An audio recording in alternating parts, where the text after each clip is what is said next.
গ্ৰন্থ উৎসৱ অষ্টমবাৰৰ কাৰণে শিৱসাগৰ ঐতিহাসিক বৰ্ণিং খেলপথাৰত বৰ আনন্দৰ কথা হৈছে। ৰাতিপুৱা পতাকা উত্তোলন অলপ দেৰি, তাৰপিছতে অনুষ্ঠানবোৰ হৈছে উদ্বোধন আৰু মঞ্চত শিৱসাগৰ গৌৰৱ আৰু কিবাকিবি ঢেৰ দিয়া হ'ল। খগেন ভূঞা আৰু অন্যান্য আমাৰ বিশ্ববিদ্যালয়ৰ উপাচাৰ্যও আহিল, দুজন সাংসদ আহিল, ইন্সপেক্টৰ স্কুল আৰু কেইবাজনো ব্যক্তি, আগৰ অধ্যক্ষ, আৰু আমি এতিয়া পাইছোঁ ৰাজেন গগৈ, তাহানিৰ শিৱসাগৰ কলেজ জয়সাগৰৰ সাধাৰণ সম্পাদক।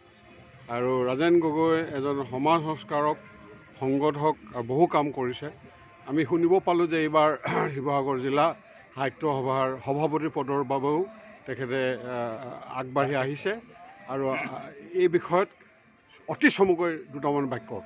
প্ৰথম কথা হ'ল যে আজি গ্ৰন্থ উৎসৱৰ যিটো ৰংপুৰীয়া ৰাইজৰ, এইটো প্ৰকৃততে এটা ৰংপুৰীয়া ৰাইজৰ উৎসৱ।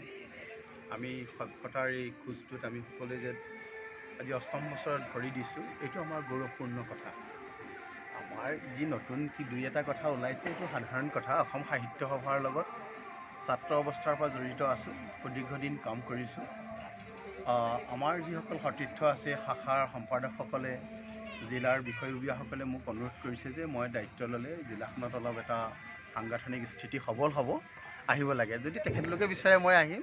মইতো এনেও বিষয়ববীয়া পালেও কাম কৰি আছোঁ আৰু নেপালেও মই কাম কৰি থাকিম। এইটোৱেই সুন্দৰ। হয়, ধন্যবাদ জনালোঁ।